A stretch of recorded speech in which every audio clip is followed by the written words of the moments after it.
Mashariki sawa na saa 11 katika baadhi ya maeneo ya Afrika ya Kati na Maziwa Makuu. Ujambo, karibu katika matangazo ya asubuhi ya BBC kwa lugha ya Kiswahili. Mimi ni Halima Nyanza. Katika Amka na BBC asubuhi hii, Rais wa Marekani Donald Trump asema kiongozi wa China Xi Jinping ameahidi kuinyima Iran zana za kijeshi. Hali si shwari katika siasa za Uingereza, Waziri Mkuu Sir Keir Starmer aendelea kukalia kutibu kavu. Na kutana na klabu ya Injili inayotoa nafasi maalum kwa vijana wasiotaka kwenda katika kanisa lenye ibada ya kawaida. Mimi DJ wa club kitambo, niliokoka kama niko kwa club. Yaani God alinipata place kama hii. Alafu ananionyesha kuwa nirudi mahali nimetoka kwa club, niweze kushare the same love na wasee ambao hawatakuja church kwa kawaida. So hao ndio wasee God anatafuta.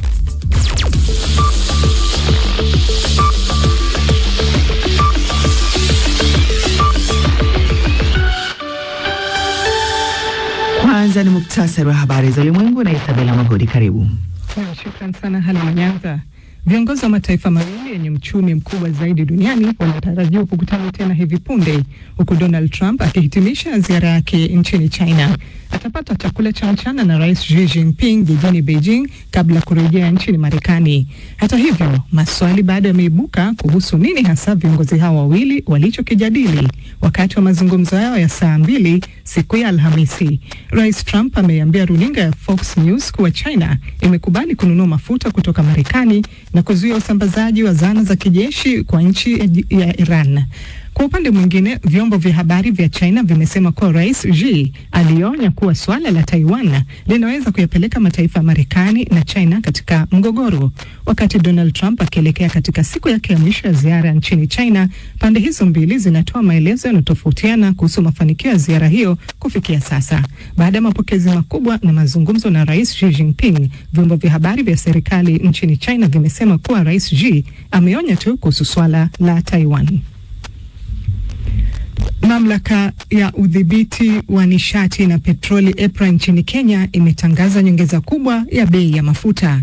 Petroli imepanda kwa takriban shilingi 16 na dizeli kwa shilingi 46 kutoka maeneo ya Limuru hadi Parklands. Ahmed Bahaj wa BBC ameshuhudia foleni ndefu na malalamiko kutoka kwa wananchi, wakiwemo madereva wa teksi na Uber ambao wanahofia kuwa maisha yatakuwa magumu zaidi, huku gharama za usafiri na bidhaa nyingine zikitarajiwa kupanda. Tumeshuhudia katika baadhi ya vituo vya kuuza mafuta hapa jijini Nairobi vimefunga kabisa biashara zao wakisubiri ule mwendo wa saa 6 ambayo sheria ya ile idara ya mafuta itakuwa inaanza kutekelezwa. Kama hapa katika moja hichi kituo kilichopo maeneo ya Limuru jijini Nairobi, tumeona baadhi ya madereva wanashindana, kila mtu akitaka angalau aweke mafuta yale ajaze tanki yake kabla mwendo wa saa 6 usiku. Tusikize baadhi yao waliopo hapa. Wewe uko kazini ama mwenyewe ulikuwa unatoka kazini unaenda nyumbani? Mimi nafanya kazi ya Uber, bado niko hapa nangojea nitoe mafuta ndio niweze endelea na kazi. Kitu gani kimekuharakisha hadi ukafika hapa? Imeniharakisha ni mafuta, hiyo bei wameongeza, so naangana niweze kunywa mafuta kabla hiyo saa 6 ifike, kabla waongeze.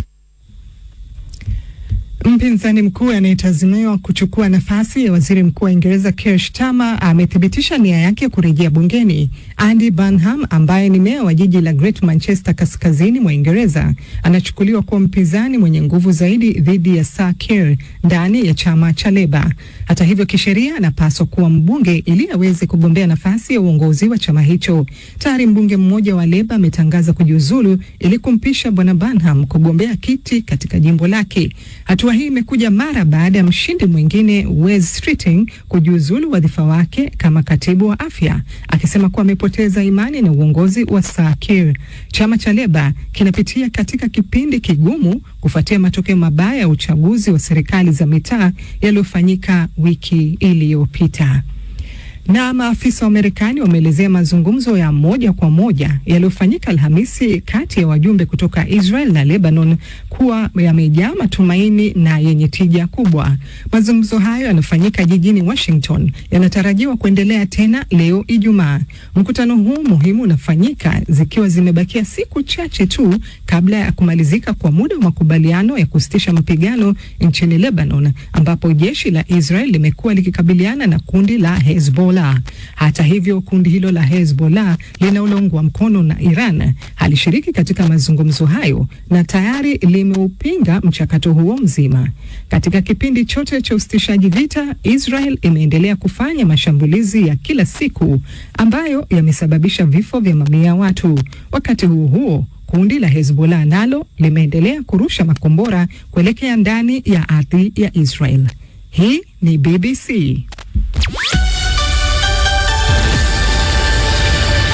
Isabella Mwagodi ndiye alitusomea muktasari wa habari za ulimwengu kwa wiki nzima. Unasikiliza Amka na BBC kutoka idhaa ya Kiswahili ya BBC, ikutangazia kwenye FM redio wa shirika na internet katika bbcswahili.com. Ukiwa nchini Tanzania unaweza pia kutusikiliza kupitia Radio Kwizera, Abudu FM, CGFM, Radio 1 na Radio Free Africa. Nchini Kenya kupitia Mwanedu FM, Nyota FM na Pamoja FM. Uganda, Voice of Karamoja, Voice of Muhabura na Radio Lira. Jamhuri ya Kidemokrasia ya Kongo ni Radio Muungano Beni na Liza Radio. Matangazo haya pia unaweza kusikiliza moja kwa moja hivi sasa kupitia Facebook na katika YouTube BBC Swahili. Mimi ni Halima Nyanza, karibu. Na kama ulivyosikia katika muktasari wa habari za ulimwengu, Rais wa Marekani Donald Trump bado anaendelea na ziara yake nchini China, huku akisema kiongozi wa China Xi Jinping ameahidi kuinyima Iran zana za kijeshi. Aidha, amesema China inataka kufunguliwa tena kwa mlango bahari wa Hormuz na hivyo Beijing imekubali kununua mafuta katika nchi yake. Lakini hata hivyo, China yenyewe haijathibitisha kauli hizo zote. Isabella Magodi na taarifa zaidi. Rais Trump akizungumza kufuatia mkutano yake na Rais Xi Jinping ametoa madai mapya yanayoweza kubadili mwelekeo wa mgogoro katika Mashariki ya Kati. Trump amedokeza kuwa Beijing imekubali kuchukua nafasi muhimu katika kuhakikisha utulivu wa njia za bahari, akisema kuwa Rais Xi Jinping amejitolea kusaidia katika juhudi za kufunguliwa upya kwa mlango bahari wa Hormuz. Aidha, Rais Trump alifafanua kuwa maslahi ya China katika mlango bahari wa Hormuz yanachochewa na mahitaji yake makubwa ya nishati. Alisema kwamba hatatoa zana za kijeshi. Hilo ni tamko zito. Amelisema hilo neno ni tamko kubwa sana. Amelielezea hilo kwa msisitizo mkali, lakini wakati huo huo alisema kwamba unajua, wao hununua kiasi kikubwa cha mafuta yao kutoka kule na wangependa kuendelea kufanya hivyo. Angependa kuona mlango bahari wa Hormuz ukifunguliwa. Hata hivyo, kwa upande wa Marekani ukieleza mafanikio hayo, serikali ya China imebakia kimya kuhusu makubaliano ya mlango bahari wa Hormuz na ununuzi wa ndege za Boeing. Badala yake, vyombo vya habari vya serikali nchini China vimeangazia onyo kali alilotoa Rais Xi Jinping kwa Rais Trump. Xi amesisitiza kuwa swala la Taiwan ni nyeti mno na linaweza kusababisha mgogoro wa kijeshi kati ya mataifa hayo mawili ikiwa halitashughulikiwa kwa uangalifu. Wakati viongozi hao wawili wakijiandaa kwa mkutano wa mwisho leo Ijumaa, ulimwengu unasubiri kuona ikiwa matumaini ya Trump kuhusu ushirikiano wa China yatatimia au ikiwa mvutano kuhusu Taiwan itatawala mazungumzo hayo. Taarifa ya Isabella Magodi.